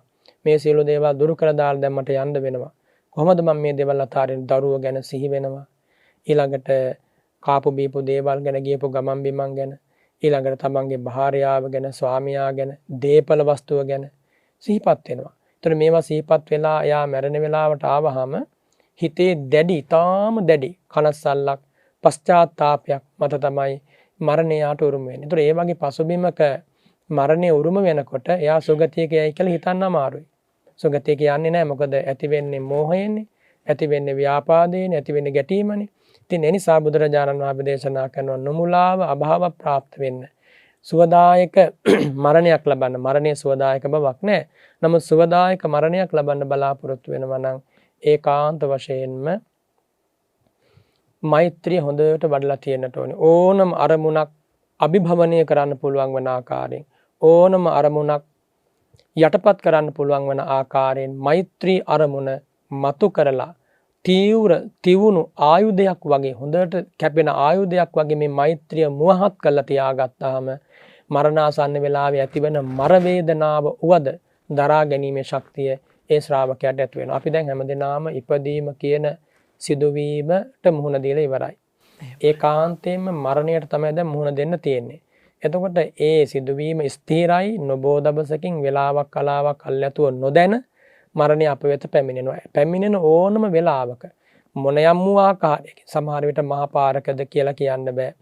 කන්න බොන නැති වෙලා සාපිපාසා දුකකින්ද කියන්න බෑ. මරණය ජීවිතයට කොයි විදිහට පැමිණුණත් මරණය බොහොම වේදනාකාරීනේ. ඒ වේදනාකාරී මරණය කියන්නේ මානසිකව ඇතිවන මහා ගැටීම. එතකොට මේ මානසිකව ඇතිවන ගැටීමන කායිකව ඇතිවන ඒ නපුරු ආරම්මන ස්පර්ශය හේතු වෙනවා. එතකොට කායිකවත් දුක් වේදනාවක්, මානසිකවත් දුක් වේදනාවක් බවට පත් වෙලා අවසානයේ පුද්ගලයා දුගතිය උපදිනවා. කායිකව ඇතිවන දුක් වේදනාව, මර වේදනාව, මාරාන්තික වේදනාව මානසික වේදනාවක් බවට පත් කරගෙන නොසිටින්නටයි මේ මෛත්‍රී භාවනාව තථාගතයන් වහන්සේ දේශනා කරන්නේ. ඉතින් මේකටම තවත් උපකාර වෙනවා මරණ සති භාවනාව වැඩි වීම. මරණ සති භාවනාවත් හොඳට ප්‍රගුණ කරලා තියාගත්තාම මැරෙන කෙනෙක් කියලා කල්ැතිවම අවබෝධ කරගෙන මරණාසන්න නිමේෂය, මරණාසන්න ක්ෂණය ඕනම වෙලාවක අත්පත් වෙන්න පුළුවන් කියන పూర్ව විනිශ්චය හිතේ ඇතිව තියාගත්තාම ඊතා පහසු වෙන්නේ ශ්‍රාවකයාට පුළුවන් මරණයට මුහුණ දෙන්න. ඇත්තටම ජීවිතයේ අවස්ථා කිහිපයක් තියෙනවා. ඉපදීම, ඒ වගේම ලෙඩ රෝග හැදීම, වයසට යෑම, අවසානයේ මරණය හිමිවීම. මේවා අවිජහිත ධර්මතා. සත්වයකට මේවා අතහරින්න බෑ. මේවට මුහුණ දෙන්නම වෙනවා. ඉතින් එහෙනම් අපි කැමති නෑ ජරාවටපත් වෙන එකට, අපි කැමති නෑ ලෙඩ වෙන එකට, අපි කැමති නෑ වයසට යන එකට. කොහොමවත් කොච්චර වයසට ගිය කෙනෙක් වුණත් මැරෙනවට කැමති නෑ. අවුරුදු 100ක් ගිහිල්ලා ඇව්වත්, 200ක් ගිහිල්ලා ඇව්වත්, 300ක් ගිහිල්ලා ඇව්වත්, අවුරුදු 1000ක් 2000ක් ගිහිල්ලා ඇව්වත් කැමති නෑ මැරෙන්න. ඒක තමයි ස්වභාවය. සබ්බේසං ජීවිතං පියං. සියලු සත්වයන්ගේ ජීවිතය ඔවුන්ට ප්‍රියයි. එනිසා සියලු දෙනාටම ප්‍රිය වූ මනාප වූ ජීවිතයක් නම් ඒ තමන්ගේ ජීවිතේ එවන් ජීවිතයක් අහිමි වන නිමේෂයක ඇතිවන මානසික කනස්සල්ල ඇතිවන මානසික පීඩාව දැවිල්ල දුරු කරන්න මෛත්‍රී භාවනාවෙන් සුවිශාල ආශිර්වාදයක් ලැබෙනවා. ඉතින් ඒකයි භාග්‍යතුන් වහන්සේ දේශනා කරන්නේ මුලාවකින් තොරව කලුරිය කරන්න ඔබ නිතර මෛත්‍රී භාවනාවේ යෙදී ඉන්න කියලා. ලෝකේ වාසනාවන්ත මරණ තියෙනවනේ. රහතන් වහන්සේගේ මරණය එක පරිනිර්වාණයක්. ඒක වාසනාවන්තයි. ඊළඟට අනාගාමී උතුමන් වහන්සේගේ, සකදාගාමී උතුමන් වහන්සේගේ, සෝතාපන්න උතුමන් වහන්සේගේ මේ මරණය දුකට හේතු වෙන්නේ නැහැ. මරණය කාගේ දුකක් තමයි. නමුත් දුගතියක උපදින්නේ නැති නිසා ඒ මරණය වාසනාවන්ත මරණයක්. ඒ වගේම කල්යාණ මිත්‍ර වූ සීලවන්ත උතුමන් වහන්සේගේ මරණයත් එක්තරා අතකින් යහපත් වූ මරණයක්. මොකද එයා සුගතිය යන හින්දා. හැබැයි අන්ධ බාල පුතුග්ජන හැම දෙනාගේම මරණය බොහොම වේදනාකාරී දුක්ඛිතයි මරණින් මත්තේ නිරේ උපදින නිසා. ඉතින් ඒ නිසා මරණය වාසනාවන්ත කර ගැනීම පිණිසත් මේ මෛත්‍රී භාවනාවෙන් සැලසෙන රුකුල ලැබෙන පිළිසරණ ගැන තමයි අසම්මූලෝ කාලං කරෝති කියන මෙන්න මේ නිර්දේශයෙන් භාග්‍යවත් බුදුරජාණන් වහන්සේ දේශනා කොට වදාරන්නේ. එහෙම අපේ හාමුදුරුවනේ ඊ타ත්ම හරවත් වූ දේශනාවකුයි අද දවසේදීත් අපි ඔබ වෙනුවෙන් සම්නිවේදනය කරන්නේ. බෙලිහුල්ලොය සීල සමාහිත යෝගාශ්‍රම පරිශ්‍රයේ සිට සුපුරුදු පරිදි සද්ධර්ම ප්‍රභා වැඩසටහන තුළින් අද දවසේදී අපි සාකච්ඡාවට ලක් කරන්නේ මෙත්තානිසංස සූත්‍ර දේශනාව මාතෘකාව බවට පත් කරගනිමිනි. අපේ හාමුදුරනේ ඔබ වහන්සේ දේශනා කරන අතර වාරයේදී දුගතිය පිළිබඳව සිහිපත් කළ නිසා මට දැනුණු කාරණාවක් තමයි අපි මේ වර්තමාන සමාජයේදී බොහොමයක් දෙන අපි හැම කෙනෙක්ම දුක්ඛිත තත්වයෙන් මිදීමට උත්සාහ කරමින් මේ ජීවිතය තුළ සැප සොයා ගන්නට අපි බොහෝ කෙනෙක් නිරන්තරයෙන්ම උත්සාහවන්ත වෙනවා, විශේෂයෙන්ම මේ වර්තමාන සමාජය තුළ. නමුත් අපේ හාමුදුරනේ අපි මේ මනුස්සත් භවය තුළ මේ ලෞකික ජීවිතය තුළ විඳින දුක්ඛිත තත්වයන්ට වඩා අප සතර අපායෙහි උත්පත්තිය ලැබුවොත් අපිට මීට වඩා දුක්ඛිත තත්වයන් වලට අපට මුහුණ පාන්නට සිදුවනවා නේද අපේ හාමුදුරනේ. මේ ජීවිතය තුළ විඳින දුක් වලට වඩා හාත්පසින්ම වෙනස් වූ දුක්ඛිත තත්වයන් වලට අපට මුහුණ පාන්නට සිදුවනවා නේද අපේ හාමුදුරනේ අපි සතර අපායෙන් උත්පත්තිය ලැබුවොත්. පින්වත් ජීවන්ත සතර අපායෙන් අපට පේන තිරිසන් ලෝකේ විතරක් විඳින දුක කොච්චරද? තිරිසන් ලෝකේ සත්වයෝ ගත්තොතින් කුසගින්නේ කී දෙනෙක් මැරෙනවද? පිපාසයේ කී දෙනෙක් මැරෙනවද? ඒ වගේම තිරිසන් ලෝකේ ඉන්න සත්වයෝ තවත් සතුන්ට ගොදුරු වෙලා අවස්ථා කීයකදී නම් නැවත මැරෙනවද? ඒ වගේම අත්පා කැඩිලා කුණු වෙලා, ඒ වගේම වනාන්තරවල කන්න නැතුව, ඒ වගේම පණුව කමින් පණුව ගහලා කී දෙනෙක් තිරිසන්ගත සත්තු මැරෙනවද? එක පණුවෙක් කොහොමද අයින් කරගන්න පුළුවන්ද? ඒ වගේම හැමදාකම උදෑසනක් දහවලක් රාත්‍රියක් කියලා වෙන් වෙලා නැහැ. කොයි වෙලාවෙත් තැති ගැනීමෙන්, කොයි වෙලාවෙත් පීඩාවෙන්, කොයි වෙලාවෙත් කුසගින්නේ තමයි තිරිසංගත සතෙකුට කල් ගෙවන්න වෙන්නේ. තිරිසංගත සතුන් අතර ගත්තත් කොච්චර සත්ව කොටාසන ජලයේ ඉන්න සත්තු ඉන්නවා, ගොඩ බිම ඉන්න සත්තු. මේ හැම සත්වයකගේම ජීවිතය දිහා විශ්ලේෂණාත්මකව බැලුවාම ඔවුන්ගේ ජීවිතවල පුංචි හරි සතුටක් තියෙනවා මේ අසවල් තැන කියලා කියන්න බෑ. එහෙම සතුටක් ලැබෙනවා කියලා දැනුණත් ඒ සතුට තප්පර ගානයි. ඒ නිසා තිරිසංගත සතුන් විඳින දුක ගත්තොත් මනුස්ස ලෝකයට සාපේක්ෂව මොන තරම් විශාල දුකක්ද. එහෙමයි. මනුස්ස ලෝකයේ කෙනෙක් හොරෙක් අල්ලගෙන ඒ හොරාව මහා දහවල් උල තියෙනවා. අන්නේ උල තියුවට පස්සේ උලක් උඩ ඉඳුවාට පස්සේ ඒ උල ශරීරයට ඇතුල් වෙද්දී අධෝ මාර්ගයෙන් ඇති වෙන මහා බලවත් වේදනාවක් තියෙනවා. ඉතින් මේ මනුස්සයාට හිතෙනවා මීට වඩා හොඳයි මම මැරිලා යනවා නම් කියලා. එතකොට මේ යත්තා මැරිලා ගිහලා උපදින්නේ නිරේ නම් බණ කතාවක තියෙනවා ඒ උල උඩ ගෙවන ජීවිතය හරිම හොඳයි කියලා. ඒ වේදනාව සැපයක් කියනවා අර නිරේ තප්පර ගානක විඳින්න වෙන දුක ගැන කතා කරද්දී. ඒ කියන්නේ නිරේ ගැන. එතකොට තිරිසන් ලෝකෙන් වැඩි තිරිසන් ලෝකෙට වැඩි දුකක් ඊළඟට പ്രേත ලෝකෙ දිහා බැලුවාම කොච්චර දුකක් තියෙනවද? ඒක මිනිස්යන්ගේ ඇස් දෙකට පේන්නේ නැහැ. සමහර പ്രേතයෝ ඉන්න අවුරුදු දහස් ගණන් පැම් පොදක් හරි හැටි ලබලා නැහැ පිපාසයෙන් නිවෙන්න. අවුරුදු දහස් ගණනකින් හරියට කෑමක් ලබලා නැහැ. කෑම බීම ගත්තත් මේ මිනිසුන්ට ලැබෙනවා වගේ කෑම බීම ලැබෙන්නේ නැහැ. මල මුත්‍රා, සෙමසොටු, අපද්‍රව්‍ය ඒවා තමයි අනුභව කරන්න ලැබෙන්නේ. මලකුණු. ඉතින් එහෙම අනුභව කළා තමයි ඕන් යම්තමින් හෝ කුසගින්න නිවා ගන්න.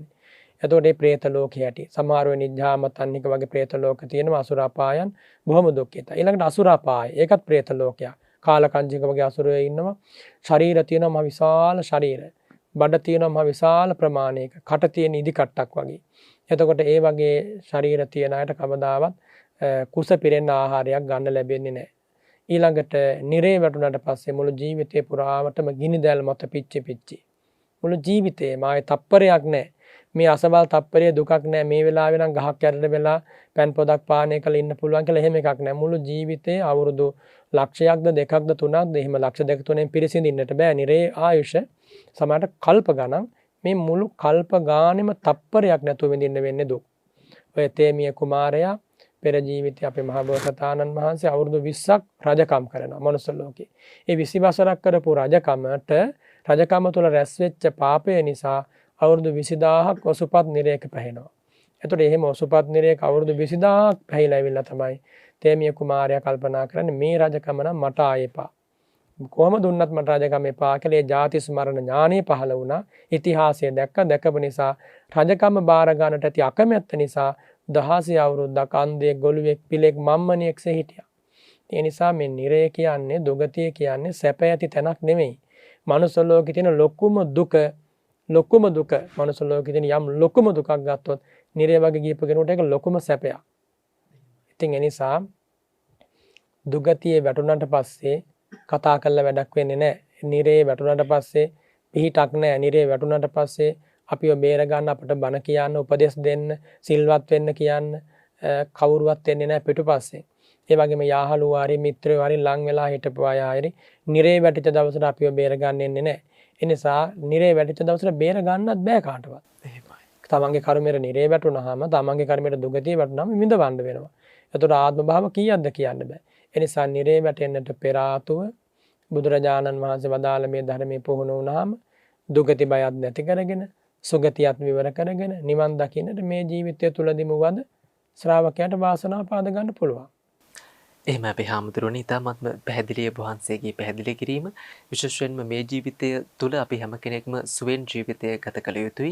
නමුත් අපි මේ ජීවිතය සුවෙන් ගත කරන්නට සිදු කරන කාර්යයන් තුළින් අපගේ පරලෝක ජීවිතය දුගතිගාමී ජීවිතයක් බවට පත් වෙනවාද නැද්ද කියන කාරණාව පිළිබඳව අපි හැම කෙනෙක්ම සබුද්ධිකව සිතා බැලීමයි සිදු කළ යුතු වන්නේ. ඉතින් මේ අනුව අද දවසේදී මෙත්තානිසංස සූත්‍ර දේශනාව මාතෘකා බවට පත් කරගෙන ඒ සඳහන් වන්නා වූ කරුණු කාරණාවන් 11න් 10ක් පිළිබඳව අපි මේ වෙනකොට අපේ පින්වත් දේශවිකයන්න් වහන්සේගෙන් පැහැදිලි කරගෙන අපි අවසාන වශයෙන් උන්වහන්සේගෙන් පැහැදිලි කිරීමක් සිදු කර ගන්නට බලාපොරොත්තු වෙනවා. මේ මෛත්‍රිය වැඩිම තුලින් මෛත්‍රිය ප්‍රගුණ කිරීම තුලින් අපට ලැබෙන ආනිසංස ධර්මතාවයක් බවට පත් වෙනවා. අපේ ඊළඟ ආත්ම භාවය නොයසේ නම් මතු ආත්ම භාවය බ්‍රහ්ම ලෝකයේ ඉපදෙන්නට පුළුවන් කියන කාරණාව. අපේ හඳුරන්නේ මේ කාරණාව පිළිබඳව ඔබ වහන්සේගෙන් පැහැදිලි කිරීමක් බලාපොරොත්තු වෙනවා. පින්වත් ජීවන්ත උත්තරින් අපපටි විඥාන්තෝ බ්‍රහ්ම ලෝකෝපගෝ හෝති. මේ මෛත්‍රී භාවනාව වඩලා අරහත්ත්වයටපත් වෙලා පිරිනිවන් වඩින්න බැරි වුණොත් එයා බ්‍රහ්ම ලෝකෙ උපදිනවා. මෛත්‍රී භාවනාව හොඳට දියුණු කරපු ශ්‍රාවකයා හොඳට ප්‍රගුණ කරපු කෙනා ධ්‍යාන උපදවලා ඒ ධ්‍යාන විපස්සනාවට පාදක කරගන්නවා. එහෙමයි.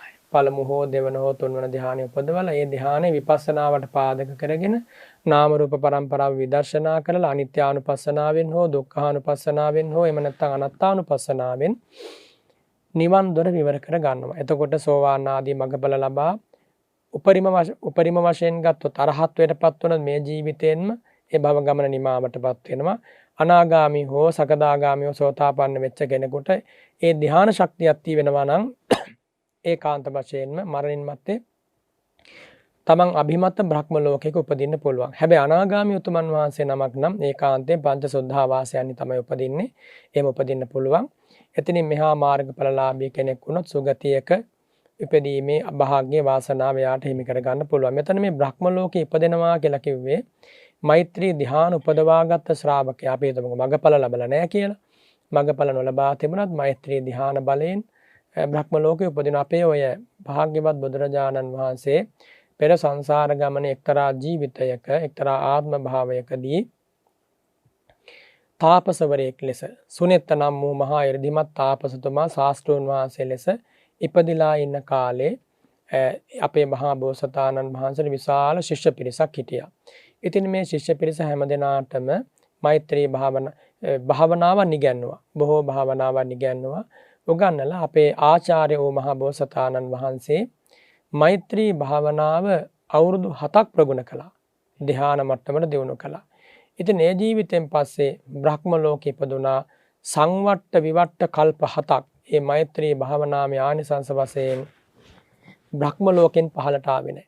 ඉතින් ඒ කියන්නේ සංවට්ට විවට්ට කල්ප 7ක් කියන්නේ මහා කල්පයේ සකස් වෙලා කල්පේ විනාශ වෙලා යන මේ කාල මේ වගේ කාල 7ක්. එතකොට එච්චර දීර්ඝ කාලයක් අතිශයින් ආනිසංස ලැබුවා. බ්‍රහ්ම විමානවල සුව වින්දා මෛත්‍රී භාවනාව නිසා. මනුස්ස ලෝකයට ආපු කාලවල ඒ අවශේෂ විපාක වශයෙන් අනේක වාරවල චක්‍රවර්ති රජකම් ලැබුවා කියනවා. අනේක වාරවල. ප්‍රදේශ රජකම් ලැබපු වාර මෙතෙකයි කියන්න බෑ. මේ අවුරුදු 7ක් වඩපු මෛත්‍රී ආනිසංස. ඉතින් ඒ නිසා බුදුරජාණන් වහන්සේ දේශනා කරනවා මලක් සිඹින මොහොතක් වුවද මලක් සිඹින මොහොතක් වුවද යම් ශ්‍රාවකයෙක් මෛත්‍රිය වඩයි නම් එයාට ලැබෙන ආනිසංස මෙතෙකයි කියා කියන්නට බෑ. ඒ නිසා අපිට පුළුවන් මේ දේ කරන්න. කිසිසේත්ම බැරි කමක් නැහැ. උවමනාව නැතිකමයි එකම හේතුව. උවමනාව තිබුණොත් වටිනාකම දැක්කොත් මෙත් සිතින් කාලය ගෙවීමේ භාග්‍ය වාසනාව ඕනම ශ්‍රාවකයෙකුට තියෙනවා. මේ වර්තමානයේ මේ අද මේ දේ කරන්න පුළුවන්. මෙච්චර ආනිසංස ටිකක් ලැබෙනවා නම් සුවදායක නින්දක් පිබිදීමක් සීන නොදැකීමක් අමනුෂ්‍යයන්ගෙන් කරදර නොවීමක් මිනිසුන්ට ප්‍රිය වීමක් දෙවියන්ගේ රැකවරණය ලැබීමක් වසවිස ශරීරගත නොවීමක් ඊළඟට සිතේ සමාධිය ඇතිවීමක් ලස්සන ජීවිතයක් මුහුණේ වර්ණේ ප්‍රසාද ජනක වීමක් නුමුලාව කලුරිය කිරීමක් ඇතුළු මෙච්චර ආනිසංස බලාපොරොත්තු වෙනවා නම් ලැබෙනවා නම් ඉතින් වෙන මොනවද මනුෂ්‍යකට අවශ්‍ය වෙන්නේ? මේ තියෙන ටික ලැබුණා කියන්නේ සියලු සම්පත් ලැබුණා වගේනේ. සතර මහා නිදානයක් පහළ වුණත් මෙච්චර ආනිසංස ලැබෙන්නේ නැහනේ. රජකමක් ලැබුණත් මෙච්චර ආනිසංස ලැබෙන්නේ නැහනේ. ඉතින් මේ ලැබෙන ආනිසංස ටික අදාදම ලබන්න පුළුවන් ඔබ මෛත්‍රියෙන් යුක්ත වුණාම. එහෙම අපේ හාමුදුරනේ ඊ타මත්ම හරවත් වූ දේශනාවක අවසාන අදිරටයි අපි මේ මොහොතේදී පැමිණ සිටින්නේ. විශේෂයෙන්ම අපි පසුගිය සතියේදීත් මෙත්තානිසංස සූත්‍ර දේශනාව මාතෘකා බවට පත් කරගෙන ඔබට සුවිශේෂී වූ කරුණු කාරණාවන් පිළිබඳව පැහැදිලි කළා. ඉතින් අද දවසේදීත් එහි ඊළඟ කොටස් පිළිබඳවයි ඔබට sannivedana කරන්නට පැහැදිලි කිරීමක් සිදු කරන්නට අපි කටයුතු කළේ. අපේ හැමදෙරුනේ අවසාන වශයෙන් සාරාංශ වශයෙන් අපි ඔබ වහන්සේගෙන් පැහැදිලි කිරීමක් බලාපොරොත්තු වෙනවා. අද අපි කතා කළේ මෙත්තානිසංස සූත්‍ර දේශනාව පිළිබඳවයි. මෛත්‍රිය ප්‍රගුණ කිරීම තුළින් මෛත්‍රී සහගත සිත් සතන් අප තුළ ඇති කර ගැනීම තුළින් අපට ඇතිවන්නා වූ ආනිසංස ධර්මතාවයන් පිළිබඳවයි අපි ඔබ වහන්සේගෙන් අද දවසේදීත් පසුගිය දේශනාවදීත් මනාවට පැහැදිලි කරගන්නට කටයුතු කළේ. අපේ හැමදෙරුනේ සමහර පුද්ගලයන්ට සමහර පිරිස් වලට මෛත්‍රී සහගත සිත් ඇති කරගන්නට උමනාව අපේක්ෂාව තිබුණත් ඔවුන්ට ඔවුන්ගේ සිත් තුළ තිබෙනා වූ ද්වේෂ සහගත සිතුවිලි නිසා රාග සිතුවිලි නිසා ඒ මෛත්‍රිය වර්ධනය කරගන්නට පුළුවන් කමක් නොලැබෙන්නට පුළුවන්. අපි හැමදෙරුනේ එහෙම පිරිස් වලට අපට සද්ධර්ම ප්‍රභා වැඩසටහන තුළින් දෙන්න පුළුවන් අවවාදයේ අනුශාසනාව කුමක්ද? පින්වත් ජීවන්ත මලක් සිඹින මොහොතක් වද මෙත් වැඩීම අනන්ත ආනිසංසදායකයිනේ. එහෙමයි. කොච්චර තරහින් ඉන්න කෙනෙක් වුණත් මෙහෙම හිතුවොත් මම මිනිත්තු 2ක් මෙත් වඩනවා. එහෙමයි. එහෙමත් බෑන මම මිනිත්තුවක් වෛරයෙන් නැත් වෙනවා. එයා හවුලොස් වදියා හලි බලලා මිනිත්තුවක කාලයක් සටහන් කරන මේ තත්පර 60ක කාලය සියලු සත්වයෝ සුවපත් වෙත්වා සියලු සත්වයෝ සුවපත් වෙත්වා කියලා මෙත් වඩනවා. ඒ කාලය මෙත් වැඩුවාම යාට තේරෙන මොනතරම් සනීපයක්ද මේක කියලා. වෛරෙන් ඉන්නකන් තේරෙන්නේ නැහැ මෛත්‍රිය ඇති ආශිර්වාදේ. ඊට පස්සේ මිනිත්තු 2ක්, මිනිත්තු 3ක්, මිනිත්තු 5ක් දක්වා මේ කාලය දීර්ඝ කරනවා. එතන මේ මිනිත්තු 5 තුළ වෛර සිතුවිල්ලක් හිතට ගන්න නැතුව, ආවේගයක් හිතට ගන්න නැතුව, තරහක් මතක් කරගන්නේ නැතුව මෙත් වඩනවා. ඔය විදිහට මිනිත්තු 5න් 10න් 15න් මේක දිනු කරගත්තාම මේකේ රසය තමන්ගේ හදවතින්ම මතුවලා එනවා. මෙත් වැඩීම රසවත් දෙයක්. නීරස දෙයක් නෙමෙයි. මෛත්‍රී භාවනාව කියන්නේ බොහොම හදවත පිනා යන රසවත් භාවනාවක්.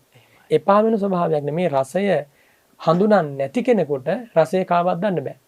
ඒ රසය හඳුනන්නේ නැති කෙනෙකුට මේවා කොච්චර කිව්වත් නොතේරෙන්න පුළුවන්. ඒ නිසා තමන්ම මෛත්‍රී භාවනාව නැමැති පුණ්‍ය රසය, මිහිරි රසය අත්විඳින්න ඕනේ. ඒ රසය ලැබෙනකොටම මේ කීප ආනිසංස ටිකක් ලැබෙනවා. මුළු ජන සමාජයෙන් පිළිගැනීමක් ලැබෙනකොට දෙවියන්ගේ රැකවරණය ලැබෙනකොට කරන කියන දේවල් සාර්ථක වෙනවා. දැන් බොහෝ දෙනා කියන්නේ අත ගහන දේ අසාර්ථක වෙනවා කියලා. කරන්න හදන හැමදේම කඩාකප්පල් වෙලා යනවා. කිසි දැනකින් මට සැනසෙල්ලක් නැහැ. මොනව පටන් ගත්තත් නැති වෙනවා. මේ මට තියෙන හොඳම උත්තරයක් තමයි මෙත් වැඩීම. අකුසල විපාක මර්ධනය වුණොත් කුසල විපාකනේ මතුවෙන්නේ. කුසල විපාක මතු කරන්න තැනක් තමයි මෛත්‍රී වැඩීම. ඉතින් ඒ නිසා ඕනම තැනකින පුංචි දරුවෙක් විශේෂයෙන් පුංචි දරුවන්ට අම්මා තාත්තා මේව හුරු කරන්න ඕනේ. තමන්ගේ දරුවන්ට දෙමාපියෝ ආදරය කියනවානේ. දරුවෝ සම්පත කියලානේ සලකන්නේ. ඉතින් දරුවෝ සම්පතක් නම් දරුවෝ එකම වස්තුව නම් ඒ දරුවන්ට දෙන්න තියෙන ඉහළම දේ ලබා දෙන්න. කෑම බීම ඇඳුම් පැළඳුම් දුන්නා කියලා මේ බාහිර භෞතික අධ්‍යාපනයක් ලබා දුන්නා කියලා සියල්ල ලබා දුන්නා වෙන්නේ නැහැ. අඩුම තරමින් දරුවන්ට හුරු කරන්නට ඕනි මේ මෛත්‍රී භාවනාවවත්. එහෙමයි. මේ සමගම බුදු ගුණ සිහි කිරීම අවශ්‍යයි. දැන් මෛත්‍රියක් වැඩෙන්න නිකන් සිද්ධ වෙන්නේ නැහැ. මෛත්‍රී භාවනාවක් හිතේ ඇති කර ගන්න නම් කරුණු ගානක ආభాෂයක් ඕනි. එයා අනිවාර්යෙන් දැනගන්නට ඕනි මම සසරක වැටිලා ඉන්න අසරණේ කියලා. දීන සත්වයේ ඕනම වෙලාවක සතර අපායට නියම වෙච්ච කෙනෙක් කියලා දැනගන්නට ඕන. ඒ වගේම දැනගන්නට ඕන මම සංසාර ගමනක නැවත නැවත ඉපිද නැවත මෙරි ආපු කෙනෙක් කියලා දැනගන්න ඕන. එහෙම දැනගෙන මේ සතර අපා දුකෙන් මම අත මිදෙන්න නම් භව දුකෙන් අත මිදෙන්න නම් බුදුරජාණන් වහන්සේ හැර මට සරණක් නැහැ කියන මේ ස්ථීරසාර අදිෂ්ඨාන හිතේ තිබුණොත් විතරමයි මෛත්‍රියක් වඩන්න හිතෙන්නේ. නැත්නම් මෛත්‍රියක් වඩන්න හිතෙන්නේ නැහැ. ඒ වගේම සංසාර දුකෙන් අත මිදීමේ අපේක්ෂාව, පරලොව ඇති දුගති බය, අර තියෙන අෂ්ට සංවේග වස්තු කියලා ඒව සිහිපත් කරන්න තමයි මේ ජීවිතේ අඩුම තරමින් මෙත් වඩන්න නෙමෙයි මලක් බුදු සිරිපා බීස පූජා කරන එතරම් තියෙන මෛත්‍රී සාගත කාය කර්මයක් නේ. ඒ දේවල් සිද්ධ කරන්නවත් සිත් පහළ වෙන්නේ මේ සසර බය ගැන දැක්කොත්. ඒ වගේම මෛත්‍රී භාවනාව වඩනවා කියවහම S2 පියාගෙන එක ඉරියව්වකින් නොසෙල්වී සිටීමම නෙමෙයි. නිවසක ඉන්න කෙනෙක් නම් තමන්ගේ අම්මා තාත්තට ආදරයෙන් සැලකීම. මෛත්‍රී සාගත කාය වාග් මනෝ කර්ම තුනම සම්පාදනය වන තැන. එතකොට මෛත්‍රිය අර්ථවත් මෛත්‍රිය කරගන්න නම් S2 පියාගෙන සියලු සත්වය සුවපත් වේවා කියනවා වගේ මෙහෙම හිතනවා වගේ මේ මානසිකාරය දියුණු කරනවා වගේම කතා කරන සෑම වචනයක්ම මෛත්‍රී සංයුක්ත කරගන්න ඕනේ. අර්ථවත් වචන කතා වෙන්න ඕනේ. මුසාවාදන් කියන්න බෑ. මුසාවාදයක් කළොත් එතන මෛත්‍රී සාගත වචන නැහැ. ඊළඟට කේලමක් කිව්වොත් හිස් වචන කතා කරොත් පරස වචන කතා කරොත් එයාගේ වචනේ මෛත්‍රී සාගත නැහැ. ඒ වගේම මෛත්‍රී කියන්නේ චෛතසික ධර්මයක්. සෑම කුසලයක් හා පහළ වෙන සිතුවිල්ල. එතකොට එහි ප්‍රභාවය උද්දීප්ත කරගන්න ඒ ශක්තිය අනිවාර්යයෙන්ම මෛත්‍රී සාගත කාය කර්ම සිද්ධ වෙන මේ අතින් පයින් ගිලන්න උපස්ථාන සිද්ධ කරන්න ඕනේ. මාතෘ පීතෘ උපස්ථාන සිද්ධ කරන්න අම්මා තාත්තගේ අපෝපස්ථාන කටයුතු ටික සිද්ධ කරන්නට ඕනේ. ඒවා කරනකොට තමයි මෛත්‍රිය අර්ථවත් වෙන්නේ. එතකොට මෛත්‍රියක් වඩන්න බැරි නම් කෙනෙක් එයාගේ ජීවිතේ මෛත්‍රියක් වැඩෙන්නේ නැහැ කියලා කියනවා නම් එයාගේ සිතේ මෛත්‍රී සහගත මනෝ කර්මය තුළ නැහැ. ඒ වගේම එයාගේ වචනියත් මෛත්‍රී සහගත නැහැ. එයාගේ ක්‍රියාවත් මෛත්‍රී සහගත නැහැ. එයාගේ ජීවිතේ කොතන බැලුවත් වෛරී ජීවිතයක්, ඇවිලිච්ච ජීවිතයක්. හැම පැත්තෙම බැලුවාම ඉතින් ඒ නිසා මෛත්‍රී වඩන්න පුළුවන් බැරි කමක් නැහැ. මුලින්ම ටික ටික මේ සඳහා හුරු වෙන්න ඕනේ.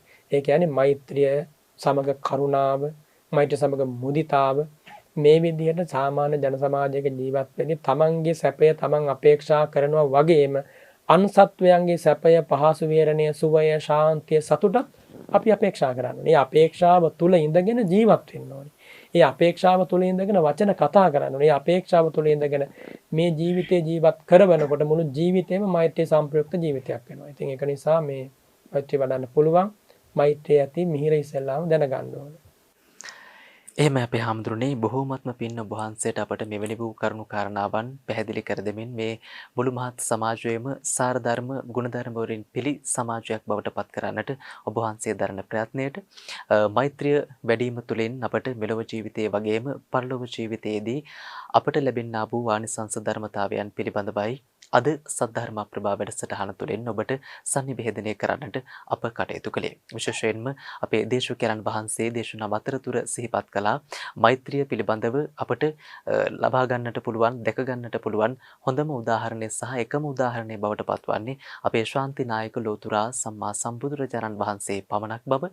ඉතින් උන්වහන්සේ ලොවට දායාද කළ, ලොවට හඳුන්වා දුන් ධර්මතාවයන් සම්බුද්ධ භාෂිතයේ අන්තර්ගත වන්නා වූ සුවිශේෂී සූත්‍ර දේශනාවන් මාතෘකා බවට පත් කර ගනිමිනුයි ඔබට සද්ධර්ම ප්‍රභා වැඩසටහන අපි බෞද්ධ ආරූප වාහිනී නාලිකාව ඔස්සේ විකාශනය කරන්නේ. ඉතින් පින්වතුනි ඔබට පුළුවන්කම ලැබෙනවා සද්ධර්ම ප්‍රභා වැඩසටහන වෙනුවෙන් දායකත්වය දක්වමින් ඔබේ දායකත්වයෙන් මුළු මහත් ලෝවාසී සත්වයන්ගේම සිතසුව පිණිස දහම් පිපාසය සංසිඳුවාලීමේ අරමුණින් ධර්ම සාකච්ඡාමය වැඩසටහනක් බෞද්ධ ආරූප වාහිනී නාලිකාව ඔස්සේ විකාශනය කරන්නට ඉතින් මේ වෙනුවෙන් කතා කරන්න අපට 0112 689යි 307 කියන දුරකථන අංකයත් 0117යි 215යි 288 කියන දුරකථන අංකයත් ඔබ වෙනුවෙන් විවෘතයි. ඒ පිළිබඳව දැන කියා ගන්නට.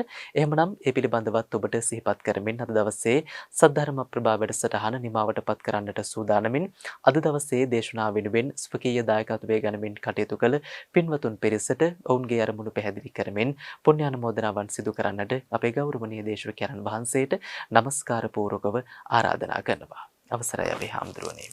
සද්ධර්ම ප්‍රභා සද්ධර්ම සාකච්ඡාව බොහෝ දෙනෙකුට උතුම් ධර්ම දානයක් ලෙස ලබා දීම පිණිස බැතිබර දායකත්වයේ දරමින් අද දවසේ කටයුතු කරන්නේ කළුතර ප්‍රදිංචි ශ්‍රියාලතා විජේසූරිය මහත්මිය, ක්‍රිෂානි ක්‍රිෂ්ණි කියන දියණියන්, ඒ වගේම රම්‍යානි අබේසිංහ නැගණිය ඇතුළු මොරටුවේ පදිංචි විශ්‍රාමලත් පාඨශාලාචාරිණී එස්.ජේ.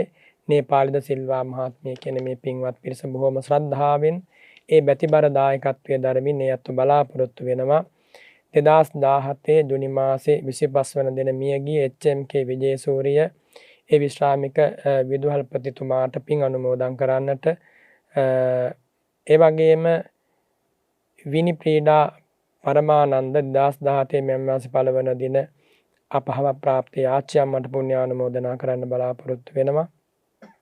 අවුරුදු 22කට පෙර අභාව ප්‍රාප්ත කල්හාර සංජය පුතණුවන්ටත්, ඒ වගේම අවුරුදු 34කට පෙර මියගිය එම් පරමානන්ද සීයාටත්, ඒ වගේම දායකත්වයේ දරපු අයගේ මව්වරුන්ට පියවරුන්ට අභාව ප්‍රාප්ත ඒ වර්ග පරම්පරාවේ හැම දෙනාටම පුණ්‍යානුමෝදනා කරන්නට මේ අවස්ථාව මේ උතුම් පුණ්‍යවන්ත නිමේෂය හේතු කරගන්නවා. ඒ වගේම ඇමරිකාවේ වෙසෙන රන්සිගලියනගේ මුණුබුරන්ට ආශිර්වාද කරනවා. ඒ වගේම ඇමරිකාවේ වාසය කරන තේජිත ලියනගේ ඒ මුණුබුරාට ආශිර්වාද කරනවා. ආදරණීය අත්තම්මා විශ්‍රාමලත් ගුරුතුමියට නේපාලිද සිල්වා ආශිර්වාද කරන්න බලාපොරොත්තු වෙනවා. ඒ වගේම රවින්දි, ලදීෂා, ලාවන්‍යා මිනිපිරියන්ටත්, ඒ වගේම කෙනුර මන්දිනු මුණුපුරා ඇතුළු ඒ දුවා දරුවන්ටත්, ඒ වගේම මල්ෂි කියන ඒ දියණිය ඇතුළු පවුලේ හැම දෙනාටමත්, දේශානිසා දේශික කියන දරු දෙදෙනාටත් සෙත් ප්‍රාර්ථනා කරමින් අද මේ උතුම් ධර්ම දානමය පින්කම සිද්ධ කරන්නේ සුජීවත්ව සිටින හැම දෙනාටම සිතක් ශාන්තියක් වේවා කියන ප්‍රාර්ථනාව හිතේ ඇති කරගෙන ඉතින් ඒ පින්වත් පිරිස ධර්ම දානය ලබා දීලා ලොව අග්‍ර උතුම්ම දානය ලබා දීලා රැස් කරගත්තා වූ උදාාරතර පුණ්‍ය ශක්තියේ බලයෙන් ඒ සියලුම ප්‍රාර්ථනාවන් පුරපස මෝරණ සඳ මඩලක්ෂේ ඉෂ්ට වේවා කියලා අපිදු ආශිර්වාද කරමින් පුණ්‍යානුමෝදනා කරනවා. ආකාසට්ඨා ච බුම්මට්ඨා දේවා නාග මහිද්దికා පුඤ්ඤන්තං අනුමෝදිත්වා චිරං රක්ඛන්තු ශාසනං ඉදං වූ ඥාතිනං හෝතු සුඛිතා හොන්තු ඥාතයෝ එත්තාවතා ච අම්මේහි සම්භතං පුඤ්ඤ සම්පදං සබ්බේ සත්තා අනුමෝදන්තු සබ්බ සම්පත්ති සිද්ධියා. අමා ධර්මයේ ශ්‍රවණය කළ පින් බලයෙන් ඔබ හැම දිනාටම සිතක් ශාන්තියක් රැකවරණයක් වේවා. පින්වත් ජීවන්ත ඇතුළු බෞද්ධ මාධ්‍ය ජාලයේ කාර්ය මණ්ඩලයේ හැම දිනාටම ඒ බොරලන්දේ වජිරඥාන ස්වාමින් වහන්සේ ඇතුළු මහා සංඝරත්නයටත් සිතක් ශාන්තියක් රැකවරණයක්ම මේ පින් බලයෙන් ලැබේවා කියලා මම ආශිර්වාද කරනවා. සාදු සාදු සාදු. ඒ වගේම සුපින්වතුනි අද දවසේදීත් සද්ධර්ම ප්‍රභා වැඩසටහන සුපෝෂණය කරන්නට වැඩම අවදාළ බෙලුහුල්ලොය සීල සමාහිත යෝගාශ්‍රම වාසී ත්‍රිපිටකාචාර්ය රාජකීය පඬිත පූජනීය බලංගොඩ රාද ගෞරවනීය පින්වත් ස්වාමින් වහන්සේටත් නිදුක් නිරෝගී චිරජීවනයේ සැලසී උන්වහන්සේ සිදු කරන්නා වූ උතුම් ලෝක ශාස්ත්‍රනික මෙහෙවර තවත් චිරහත් කාලයක් ඉටු කරන්නට ශක්තිය ධෛර්යය වර්ම වාසනාව ලැබෙන්නටත් අවසන් උන්වහන්සේ ප්‍රාර්ථනීය බෝධියකින් උතුම් වූ චතුරාර්ය සත්‍ය අවබෝධ කරගන්නට මේ උතුම් කුසල් දහම් එකසේම හේතු වේවා වාසනාව වේවා සාදු සාදු සාදු.